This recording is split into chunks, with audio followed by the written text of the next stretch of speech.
Hello, Ally. Hello, Jen, and the rest of the world who's tuning in now or later.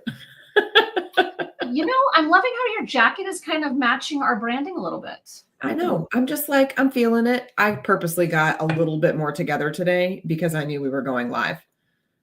I feel like that's good. We are unscripted, so running in at the last minute unprepared would work too, but a little preparation not bad either. But I always worry, like, what kind of screen are people watching these things on? Are they really huge? And so they're going to see every, like, every crevice of an unmakeuped face if I was to just come flying in here undone. I mean, I'm not sure if I would care that much, but it does cross my mind. Like, how big am I on somebody else's screen where if I wasn't a little bit put together, it might really look like a hot mess. That is actually a good point. I feel like because we're primarily on LinkedIn Live, like I know that like we both share it to like Facebook every now and then, it's on YouTube. I feel like it's probably like in a smaller format. I know you are currently, like we are currently on my 24-inch monitor. So we're both a little too aggressively large right now for my taste. But so yes, yeah. I could see the crevices of your face. Folks, we love to spend time together just for these types of conversations. They have nothing to do with writing or publishing, but just humanness. All right. We're bringing the humanness to everything we talk about. Jen, do you want to just remind people where Unscripted came from? We haven't done that in a while. I feel like we've completely skipped that piece the last. Yeah. Well, I'll say that we started this in January of this year. So we are like only like coming into a full year now. Yeah. And for those who have been enjoying this, we just prepared ourselves for 2025. And so I think I'm excited for what 2025 will look like because we have a little more structure, a little more, some themes, some answering common questions and things like that. But yeah, we kind of came to this place because you and I are very aligned in terms of how we work with people, how we advise people, how we kind of help people just not get scammed by this industry. And it kind of just came up in conversation. And we're like, you know what? It'd be fun to spend a little bit of time educating authors. And as we were saying, actually, when we were prepping the other day, it's one of those things that because it's just so in our DNA, it doesn't require us a lot of thought to actually just get together and just talk about a topic, which I love so much because I think sometimes things are so scripted and so formulaic where we did call it unscripted on purpose because it really just gives us a lot of flexibility to kind of morph in terms of what you and I are saying, but then also when we have guests who are, guests as well, but people who are watching who want to ask a question. So our purpose here is to really just help authors just find the right path for them from a writing standpoint, a publishing standpoint, really anything that touches a book and how a book gets done. We're here to be advisors in some capacity and be entertaining at the same time is our hope. Entertaining. That's really where the unscripted part comes in, I think, is like the sidebars and digressions.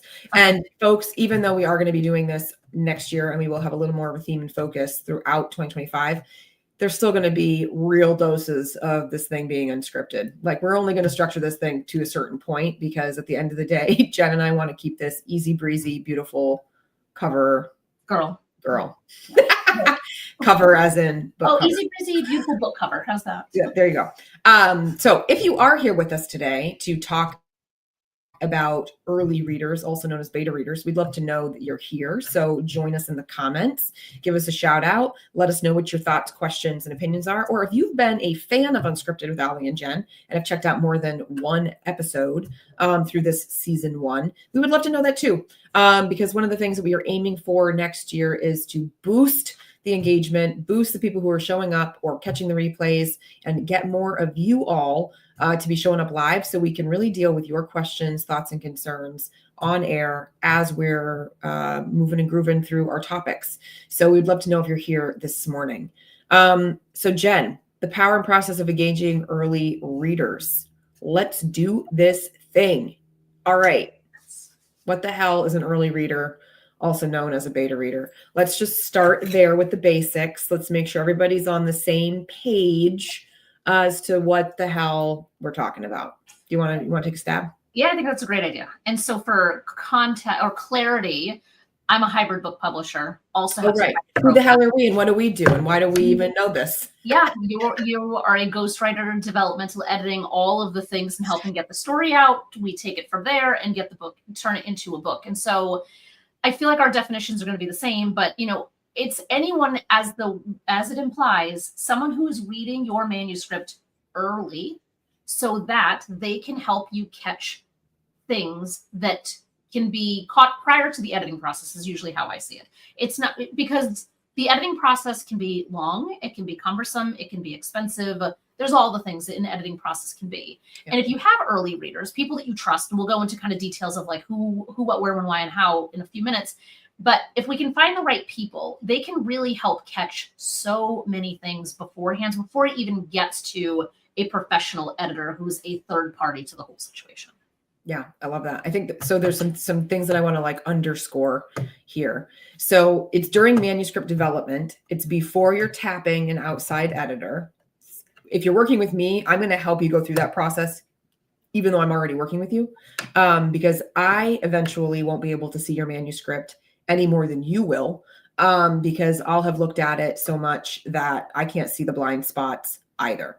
So really what we're trying to do is get some early readers that also look like the person you're trying to get to read it in the end. This is important in like, who are they exactly, which we'll go into in more detail in a moment.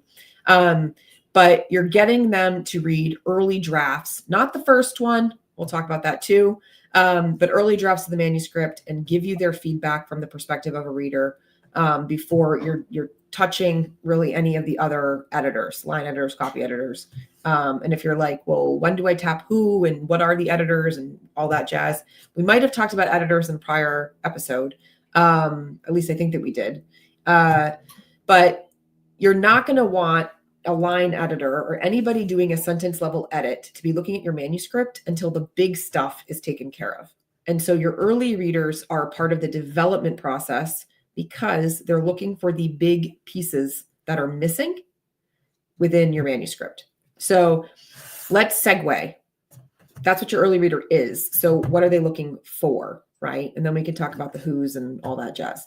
So in my opinion, what early readers are looking for are gaps in the argument or gaps in the story.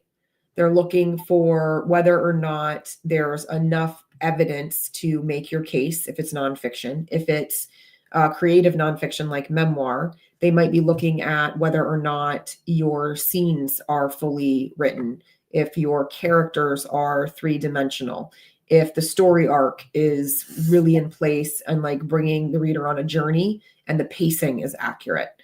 From the nonfiction side, they might be looking at structure and organization of the chapters, structure and organization of the argument, or what promise you've made to your reader. Did you keep your promise throughout the book? You know, if you start your book saying, I promise that you're going to learn 5 ways to lose 10 inches off your waistline, and you only ever cover 2, all right, not 2 inches, but 2 ways, all right, and your reader's like, hey, where are the other 3? Then your reader has done their job. Jen, what might be other things that I didn't note that an early reader would be looking for? I feel like when we're thinking about either our subject matter expertise or our story, either direction. I'll use my memoir as an example, because I had 8 early readers, which is like 5 too many, honestly. So we can kind of cover how many people we think something, you know, a manuscript should have. But in my case, for my memoir, I had people looking for really specific themes throughout it. So I had one person who was kind of like, does the overall kind of timeline make sense? And I learned in my early reader feedback that it was confusing. And my memoir, there's lots goes down in it. And so if I had left it chronological, it would have absolutely confused everybody. So I had to make some creative decisions on how can I change the order slightly of how things unfold, just to make it easy for the reader to understand what is actually happening, because so many things were kind of happening almost like simultaneously. So having someone to be able to say like, that's happening, because you don't want to leave your reader confused. That's always the last thing that we're going for. Yeah. And then I had somebody read it to say like, if you were my son, fast forward to he's in his 20s, is there something in here that he would learn that he wouldn't have already known, or would upset him in some way, or like really thinking about his emotional kind of caring? Mhm. And then I had someone else looking at it from my own personal brand standpoint to say, is there anything in here that I'm revealing that is going to actually be damaging to my reputation and helping authors do what they do? And so just having those different lenses, Yeah. I think can be powerful, because most readers, most average readers don't have any idea how to like really be an early reader. But if Yeah. you tell them, hey, I need you to just look for this type of content, this type of gap, they're usually in pretty good shape. So I would say kind of thinking about it from just a very almost like thematic, but not saying thematic to them, because that might not actually have any meaning to them. Yeah. So I think broad scope, then people, right? Your early readers are looking for big stuff. They're looking for the macro level things that are going on in the manuscript, right? They are not looking for if your comma is placed in the right spot, or your I is dotted, your T is crossed, your paragraph is indented where it should be, your spelling is all immaculate. Okay. Those are not the things that you want your early readers to be spending their time and energy on at this point. You are going to have somebody do that kind of editing later. What you need your early reader to help you with right now is whether or not the book is compelling. Really, like full stop. Is the manuscript compelling, regardless of what genre?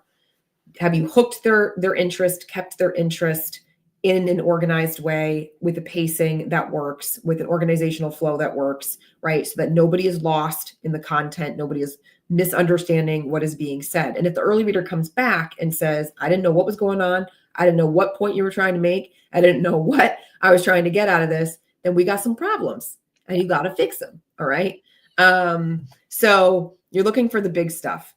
And I also want to mention that you can do more than one early reader round. So using my memoir as an example, when I did Dear Universe, I Get It Now, I was like really adamant that I wanted it to be reviewed a bunch of times because it was my first book. I was really nervous about it. And I just really wanted to do it well, and I wanted to do it right.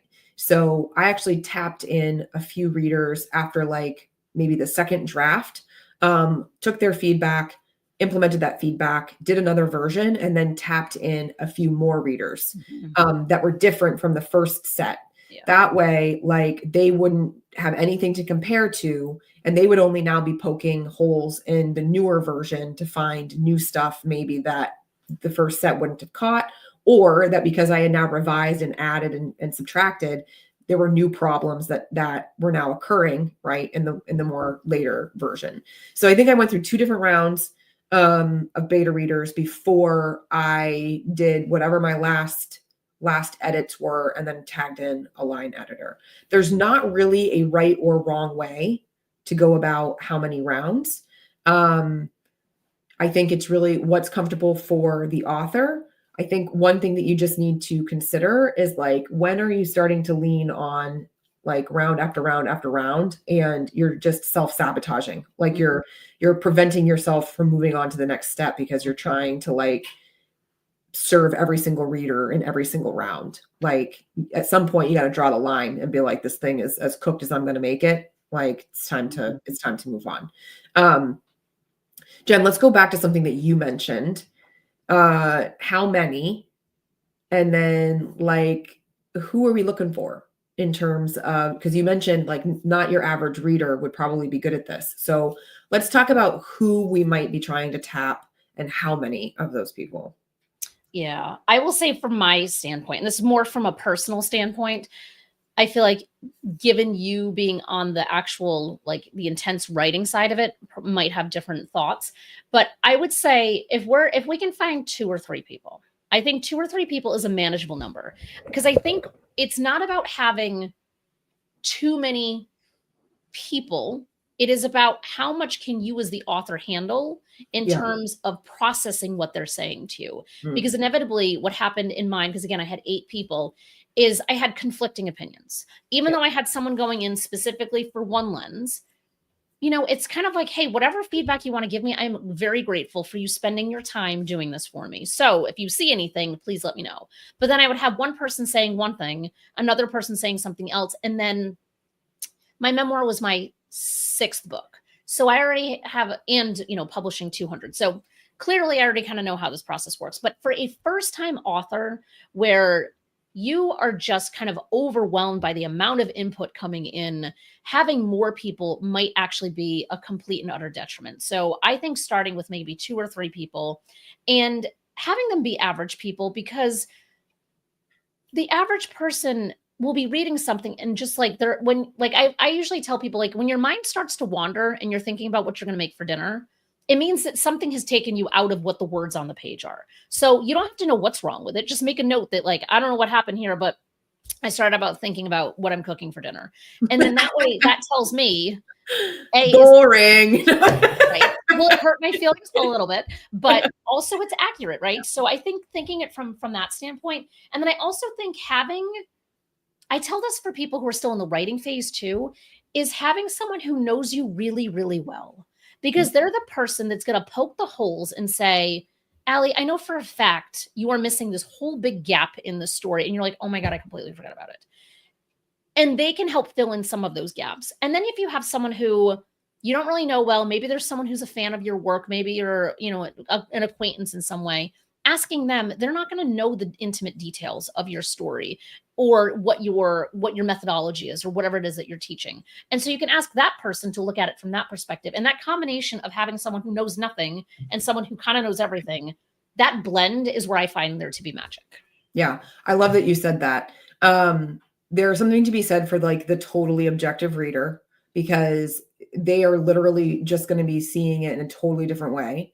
I want to make one caveat though to the person who really knows you. The person who really knows you needs to be a person who really knows you and can also deliver that kind of ruthless and honest feedback. Okay. You do not want the people in your life who are just going to be like so excited for you and so touched that you asked them and so happy for you for writing a book that they're just like, this is wonderful. This is so good. I just liked it so much. Like, not helpful. Like, you need the people who are going to nitpick. Not for just the sake of nitpicking and finding things, but like are truly constructive in their feedback. So I was just writing about this recently. I did an article for Breakthrough Author Magazine, the October edition. And I'm going to put the link here in the comments.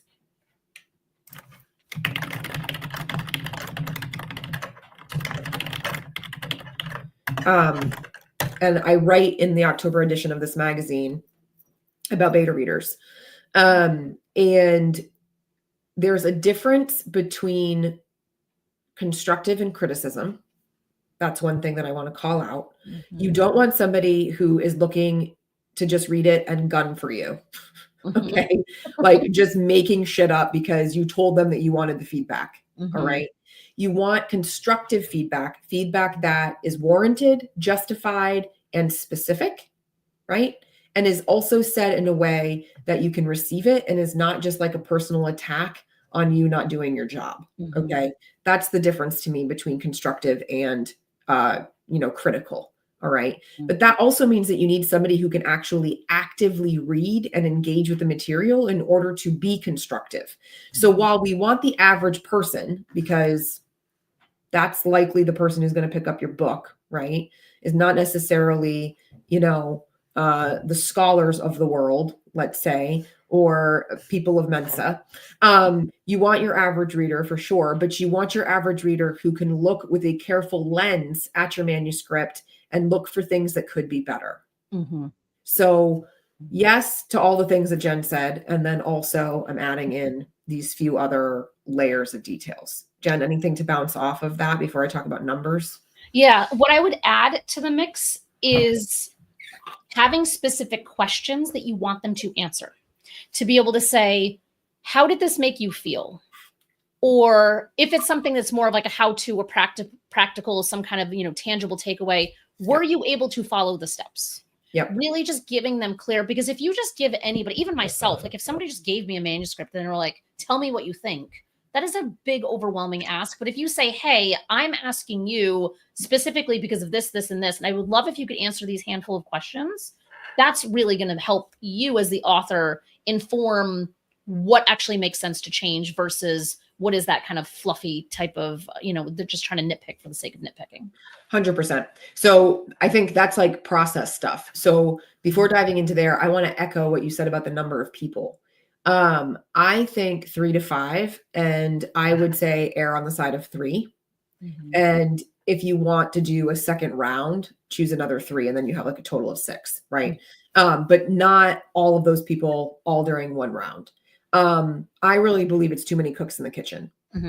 And not only can it be overwhelming to the author, right? But then the author, I think, also feels like they have to now serve or respond to all of the comments that are now here from all the people, right? Because they don't want to feel like they wasted somebody's time, right? Having them read and provide the feedback and then not do something with the feedback, right? So I want to speak to that piece really quickly. Regardless of how many people, 3 or 5 or 2, right? You are the executive decision maker and lead visionary of your book as the author, which means that anybody who gives you feedback, you don't have to take it. Okay. You don't have to take it. You can say no to every single thing that anybody says to you. I personally wouldn't advise that, but you get to make the decision as to what you decide is worth your attention in revision. My thing is when you have 3 or 5 and you have like the odd number, then if you've got 2 people who say the exact same thing, or 3 people or 4 people, right? Majority says something's off about the flow or the chapter or the theme or whatever. Probably something's not quite right because multiple people hit on it without you telling them that you thought that was an issue. Or if they hit on it and you never said it was an issue and they found that all by themselves and they're not conference calling each other and comparing notes, they're all objectively looking at this thing and providing you the feedback, and that feedback all stacks up and points to the same thing, then Houston, you have a problem.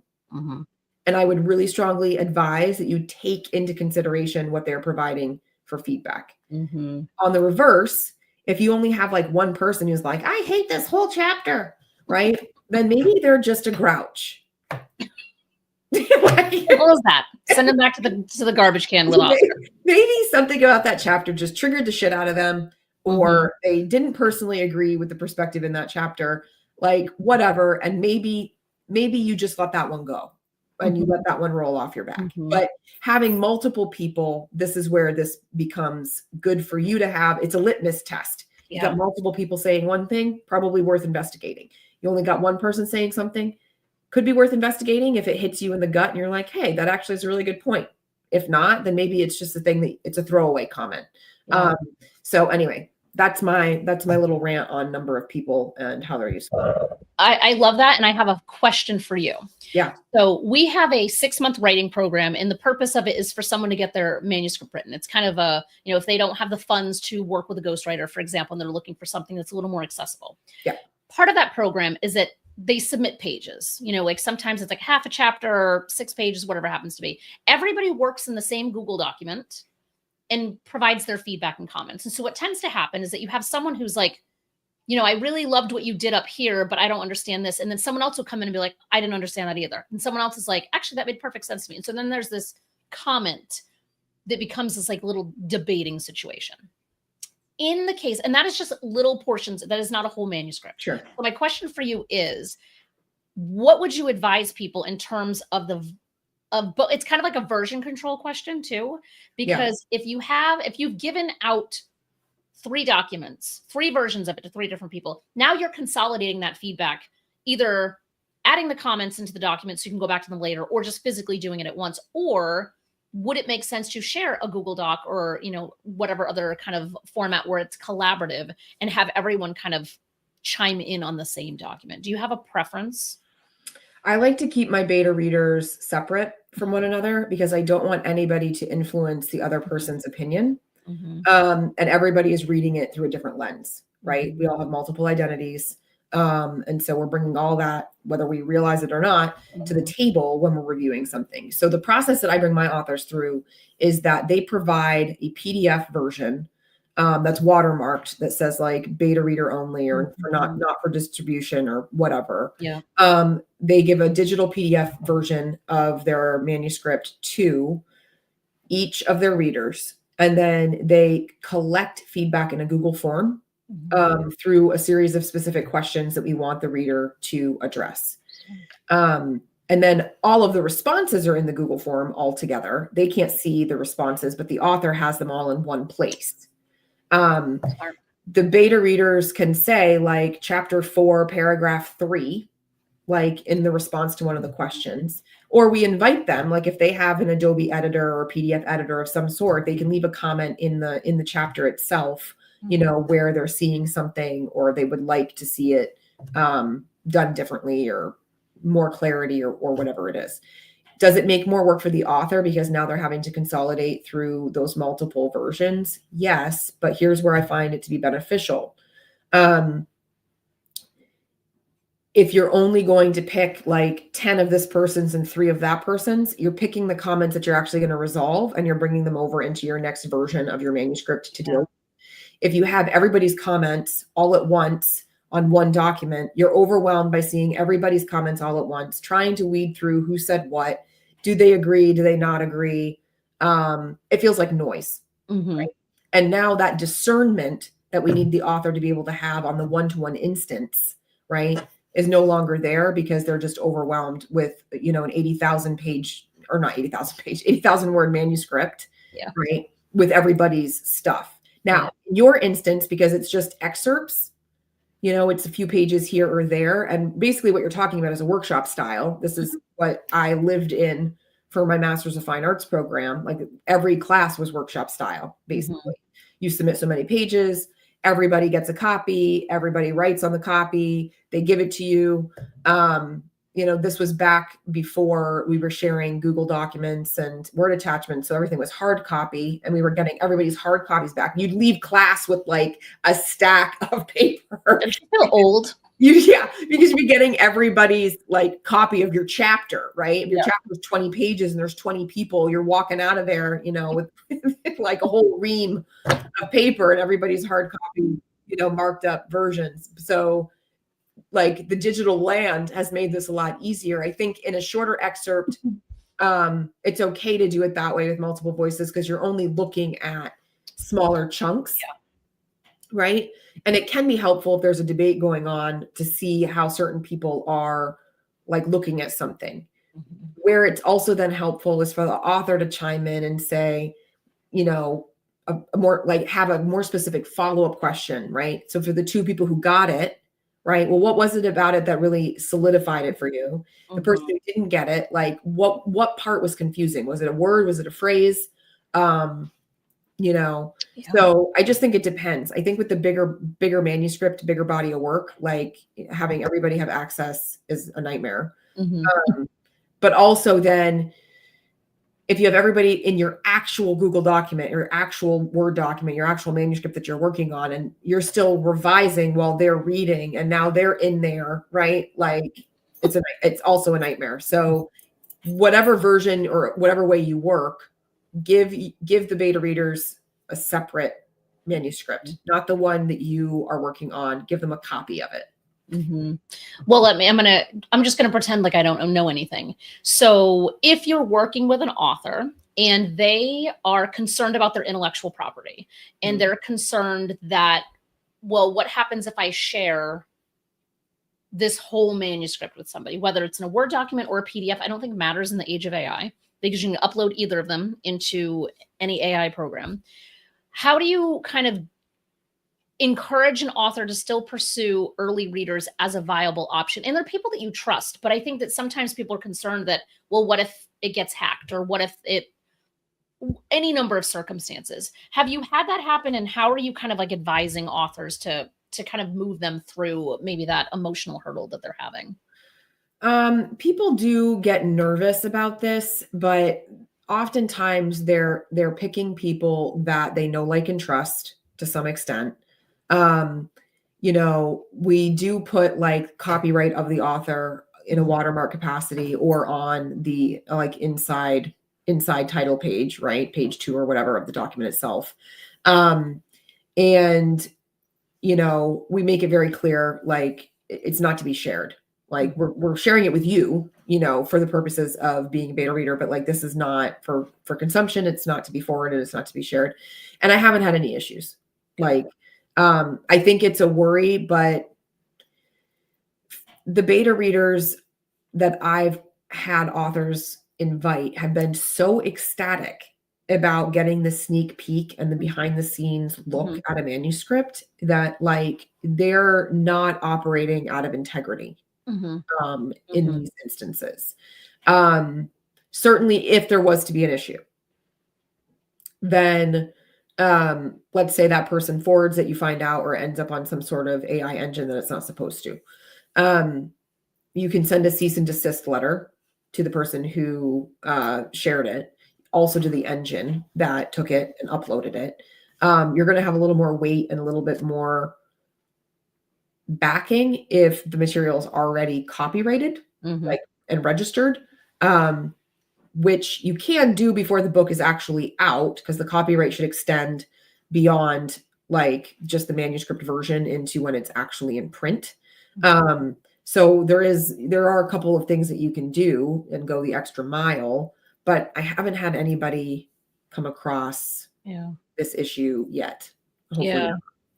Yeah, I think my concern now with AI is being clear with the early readers to say, please do not put this information into any AI tool to help you identify what your feedback might be, because it's very easy to drop an entire manuscript or just a chapter at a time into AI and say, how would you make this better? And it'll come up with a nice summary of how you could improve it. So I think, I think about authors when the manuscript is mostly complete, and now they're looking for testimonials or someone to write a foreword. That is usually where a lot of fear comes up for people to say, well, I want to get a testimonial from these people. Some of these people I know, others are people in my network. I don't really know them though. And so because of that, they get a little bit concerned of, is it okay to share it in its totality with these folks? And, I err on the side of saying, just share. And in the case, even with early readers, it might be that you really just want them to look at one area of it. Maybe it's only half the manuscript, whatever it is. Just divide it up into, watermark PDFs. You can password protect them. There's a number of different ways that I think this can be done, but I definitely see a lot of fear around that kind of like, I've been holding on to this myself for so long, and this is my baby. And now I'm like sharing with someone. I'm not sure what's going to happen to my baby as a result. So that's kind of why I was asking. Yeah, no, it's a great question, and definitely like a very real modern kind of concern and consideration. I find that my authors aren't even thinking about the AI piece. They're just like, well, what if they steal it? And I'm like, come on. Yeah. You'd have to be a real shit. Like to just, and also motivated. Like you'd have to be really motivated to steal somebody else's manuscript and actually move forward and do something with it. Right. Yeah. Like we know the cost of publishing. Who's gonna take somebody else's manuscript that they want to spend thousands of dollars on publishing so that they can put their name on it? Like, it's just not, it's not really all that realistic. It's a fear that's not based in a lot of truth, I don't think. I see that happen with fiction books. And, I know fiction's neither of our areas of expertise, but I see it in kind of like writing groups and self-publishing groups and things like that. Because I like to stay on top of the conversation of what people are thinking and what tools they're using.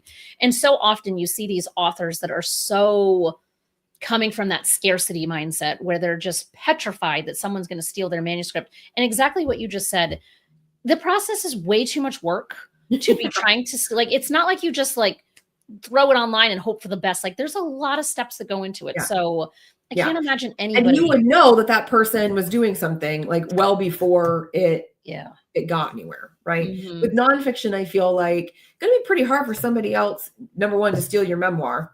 Like that's about you, my friend. Like they can't claim that. Right. But then even in nonfiction, especially if it's your thought leadership, your expertise, your position, like you're naming your company, you're talking about your client case studies, like also kind of hard for somebody else to get away with like taking that over and parroting like as if that's theirs. So, I think there are some things for sure that you can do. You can make it really clear in your beta reader communications, what your expectations are and what the limitations are. You can do the password protected thing. You can use the watermark. Like, I don't know. You can even go to the extent, I guess, especially for those people that you don't know very well, is have them sign an agreement. Like that they're in getting to see the manuscript early on, that they are agreeing to provide feedback, not share it, not upload it, whatever. in exchange for, right? Like being named in the acknowledgments, getting a free signed copy when it comes out, whatever it is. Yeah. But I think the bigger concern is, did you do your job? And will the beta readers come back with positive feedback, or at least good constructive feedback that will truly make the manuscript better? And I think that that's the thing authors need to remember about this particular piece of the manuscript development process. This is not an exercise in stroking the ego. This is an exercise in making sure that the manuscript is working, that you're doing your job, and that on the other side of this thing, when the book is published, readers aren't going to find fault with it. Right? Generally speaking, you're not going to please everyone. I think that's the other thing that we should say here. You're just not. Like, even going through the beta reader process doesn't guarantee that once your book is published, you're not going to have some haters. Yeah, it is what it is. Yeah.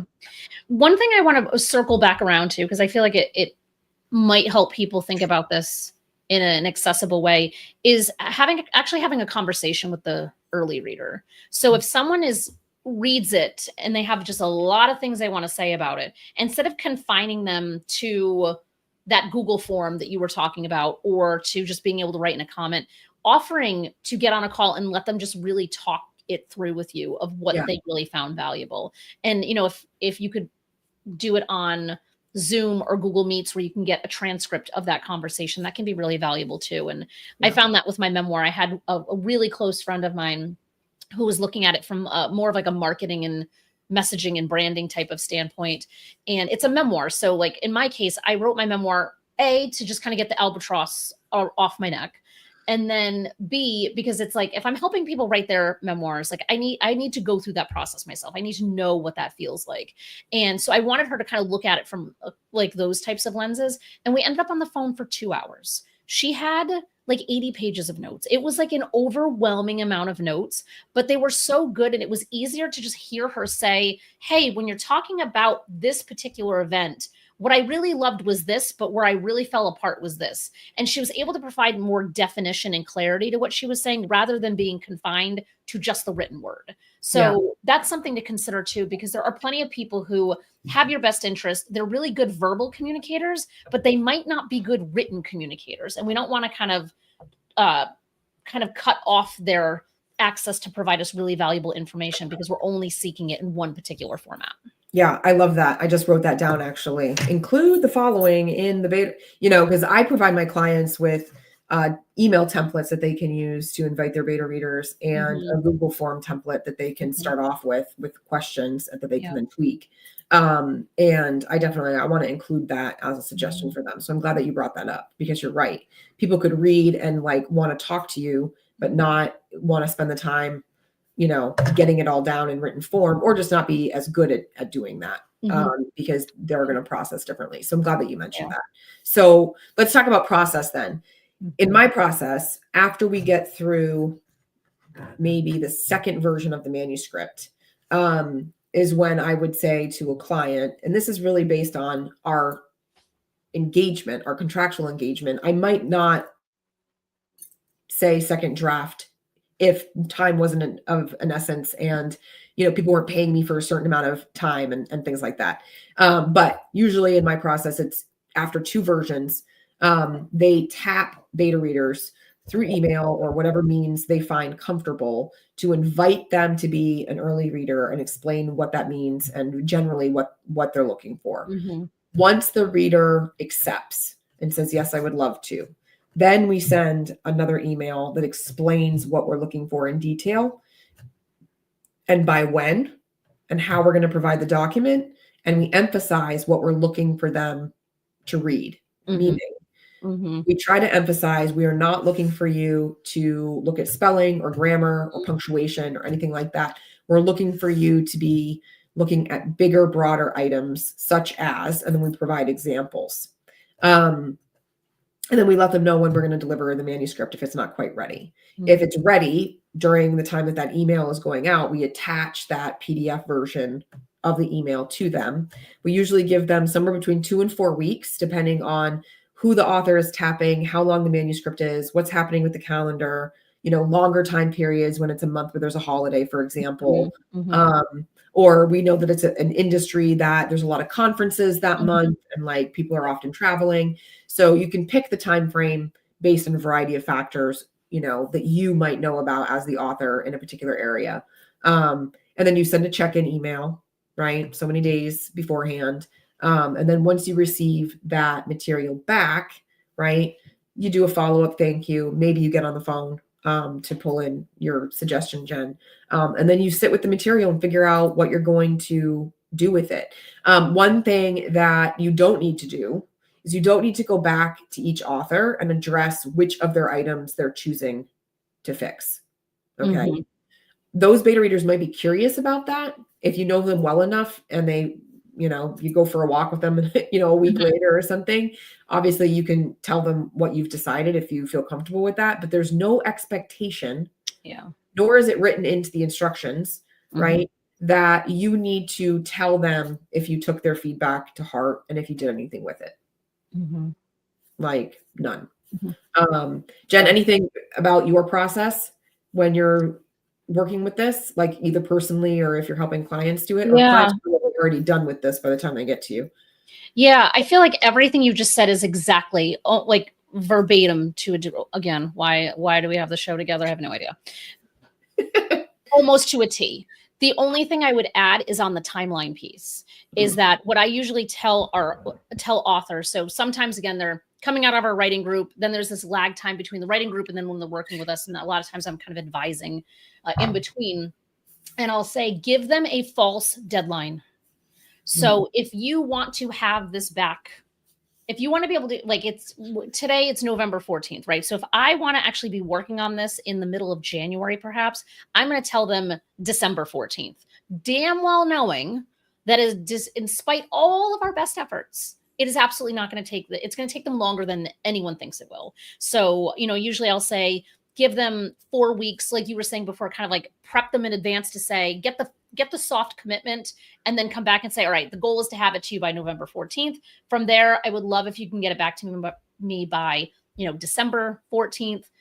But my personal timeline, or the author's timeline, won't actually be starting until January 14th, giving that time a whole extra month to actually track people down and say, hey, you said you were going to get it to me on the 14th. I know you're busy. I'm so grateful that you have agreed to do this. I know it's a big time commitment, et cetera, et cetera.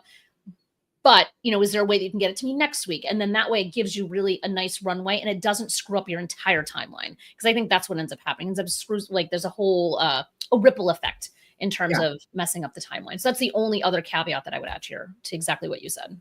Yep. Love it. Brilliant. So shall we do a rapid fire questions that you could ask your early readers? Oh, yeah. Rapid fire. We haven't done a rapid fire in a while. We haven't done a rapid fire in a while. It's true. All right. Rapid fire. And 3, 2, 1. Is the order of the chapters right? Good one. Is there a particular moment in the manuscript where you feel like it's the climax of what you're talking about? Did you make a clear promise to your reader in the first act of your book? Oh, that's a good one. Are you delivering on what your subtitle says that the book is about? To your earlier point, is there 5 steps and you've only covered 3 of them? Do you feel that there's enough illustrative examples to back up my main argument? Is there enough emotion around the particular, I want to call them like micro events. I don't really know what the terminology would be, but is there enough emotion around that? Okay. I just had one and then it scurried. This is the joy of Unscripted because we didn't actually plan the questions in advance. Did you find was my voice interesting or compelling enough that you wanted to keep reading? That's a good one. Similar to that, is it written too academically? Is it written above your head? Like, does it feel like too much for you to take in? Yeah. Another way of saying that would be, Is it accessible, Mm-hmm. or is there too much industry speak and jargon? Mm-hmm. Yeah, Mm-hmm. nobody wants that. No. No. No. Is the material bloated in any way and could be trimmed? If so, where? Is she a little meaty and needs to be Is she a reined little in? mean somewhere? Are you fire hosing them with the info? Mm-hmm. And you need to bring it down a notch. Mm-hmm. Okay. People can only take in so much. Yep. Yep. Are there outside ways in which you can convey the point without having to include it in the manuscript itself? For example, could this be a video that is linked from within the book? Or could this be a podcast that is linked? Could there be additional resources? Yeah. Keep the weight down. Along those lines, did you find the information presented relevant, or was there any point in time where what I shared or said didn't really serve the greater argument or story? Mm-hmm. I like that one. Was it written in an evergreen way? So it could be picked up today in 2024 or in 2027, and it's not clear as to what period of time it was written in. Yeah. Given the nature of my subject matter or lived experience, did you feel, nope, not did you feel either. Let's start over. Given, what am I trying to say? Given the subject of my book or my lived experience, what piece did you relate to, and did you become emotional? Mm-hmm. Right? I'm thinking of our memoir people. When you write something really raw, meaning it's vulnerable, not raw as in it's poorly written because you're just showing them the first draft. You really want it to resonate with your reader. So you want them to be feeling as if they're experiencing it with you, and you want to know if that's actually happening. If it's not happening, could be a sign that you're telling more and you need to show more instead. So you really want to know if your people are emotionally relating to what's being said and done within the manuscript. You might also want to know if it's too much and it's triggering them and they don't want to keep reading. That would be another thing that you would want to know. Okay. Yeah. Are there too many details? Because sometimes there's a lack of details and then there's too many details. Yeah. And if so, here's the thing, I think, with the questions that we're posing, some of them you really want to invite the reader to tell you where is it too much or not enough. Because if they just give you a blanket statement, you know, there's too much information in here that's irrelevant. Well, where? It's not actionable. Where is there too much information? You need to be able to know if there's a specific section of the book, chapter of the book, paragraph within a chapter, right, that's not cutting it. If they just give you a general, like, you know, it's too much, you can't do anything with that feedback. So you also need to let them know in your instructions that their feedback needs to be specific. That's going to be really important. Let's see what else. Are the characters three-dimensional and feel like real people? Which I think is applicable for memoirs, and if someone's writing a nonfiction book and they're including case studies, is the case study three-dimensional? Yeah. Yeah. If it's falling flat and it doesn't seem like real humans, like, it's going to pull people out. Because they're going to be like, what? They did what? They said what? Is that really real? Like, nah. You want it to be believable, especially because in the nonfiction instance, right? If you're using story to make a point stronger, like to illustrate what you've already said. So that case study better be damn good, or like you're going to miss an opportunity to drive home the thing that you're really trying to say. Absolutely. Did you feel empowered? So if it's a how-to book, it's any type of nonfiction where you're being taught something, do you feel empowered as a result of having read it that you can now take whatever the next action step is? Yeah. Would you recommend this to a friend, and why? That's a good one. That's a nice blanket one that works for everybody. Yeah. Plus, it gives you marketing language. Yeah. So you want that. You want to know, like, how would they promote it to someone else, right? Was it relatable? Yeah. Definitely. Another one for our nonfiction folks, especially if they're doing like a thought leadership piece that are trying to showcase their expertise would be, now that you've read this book, would you want to work with me? Ooh, that's a good one. Right. It's a really good one. I mean, you should have some sort of CTA at the other side of your book anyway, but like, you really want the reader to know, like, even if they don't need your services, like, do they wish that they did? Yeah. Right? Yeah. If they wish that they needed your services and you've done a damn good job of being likable within the book, right? And showcasing that you know a lot on your particular area. Yeah. So that's important. Along that line. Yeah. If you are a thought leader that is taking stages currently, so you're already speaking, you're communicating in some way, you're doing things like this podcast, whatever it may be, does the book's voice feel like your actual speaking voice? So is there an alignment between the written voice and the speaking voice? That's a good one.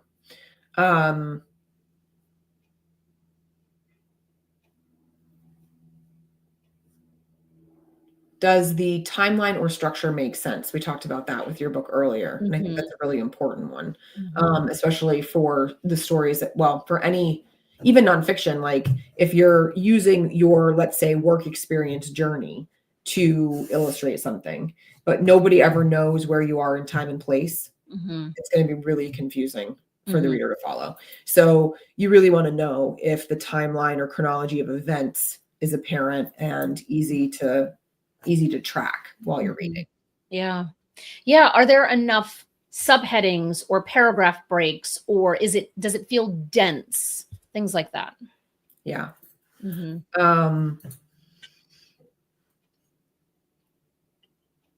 What was your biggest takeaway? Yep. Yeah. Right. And that can be for either genre. You want your reader to have had at least one major aha moment. Hopefully the aha moment for your nonfiction people matches whatever your initial promise was at the beginning of the book to begin with, because then you know that you've done your job. Right? Absolutely. You made a promise to them that you were going to make them feel a certain way or be able to do something a certain way. Yeah. If they can then say that their aha moment is X and that's adjacent or directly related to your promise, then you've got some synchronicity there. Like that's an important tell. Absolutely. I just had one float away. I had one and it floated away like yours did. Yeah, mine scurried like a rodent. I feel like it was good. Well, it's gone now. It's gone? All right. Jen, anything that you want to promote that's coming up for you? Let's see. I would say promoting our weekly writing circle. So we have a weekly writing circle that meets, I believe, on Thursdays. And the intention is to have a place to come and get the writing done. So it's very much for accountability. There's writing prompts. It's really to help you kind of get into that structure and mode of actually getting the manuscript written.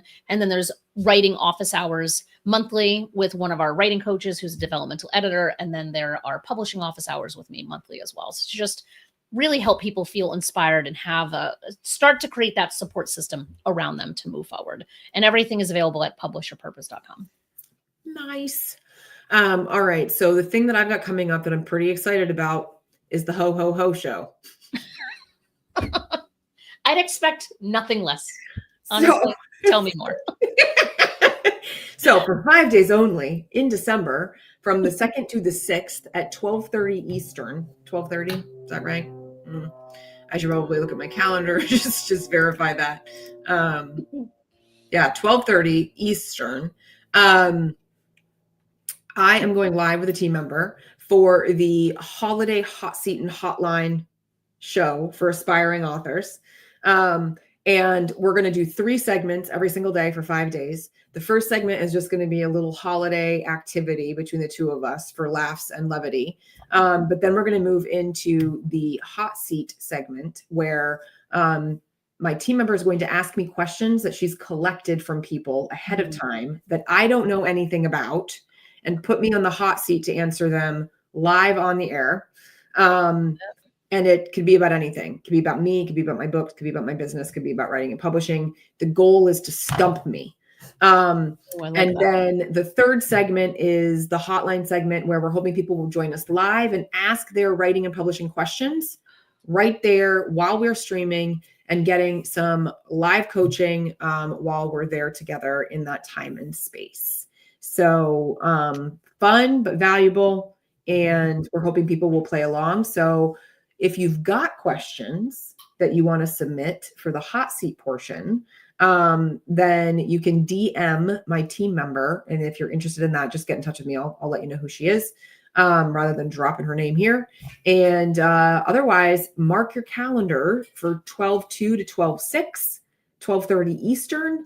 Be a part of the Ho Ho Ho show by coming live and asking your questions. It's so much fun to say. It makes me giggle every time. I just love that there's actually like a ho, and a ho. So like there's actually, you know what I mean? Like it's very creative and perfectly on brand. Totally. And we'll also be in Christmas gear if anybody cares. I'm busting out all the ugly sweaters, all the headgear, like all the things. Maybe even my giant onesie that's the Santa suit. I feel like that is absolutely necessary.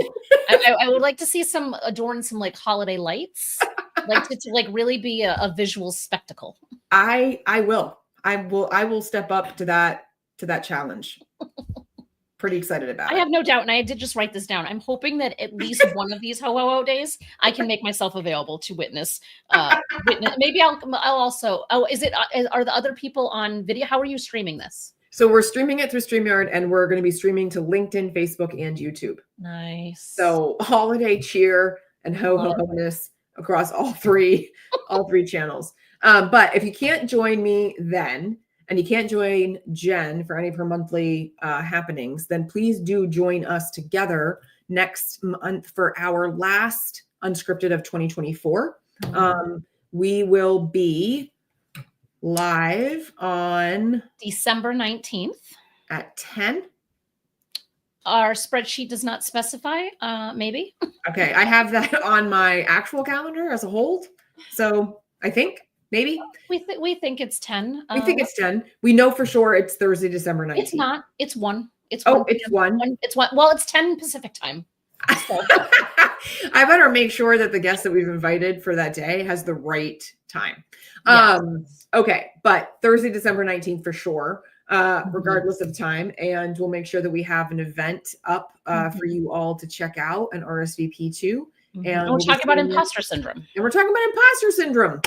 That's a great right. way to end the year, right? Like to really, and we have a guest. So we've had a couple of guests throughout 2024. Yep. We'll have more next year as well. But yeah, I think it'll be a nice way to kind of like round out this year, is just really kind of figure out how can we squash that imposter, that monster that kind of lives within most of us. Yeah.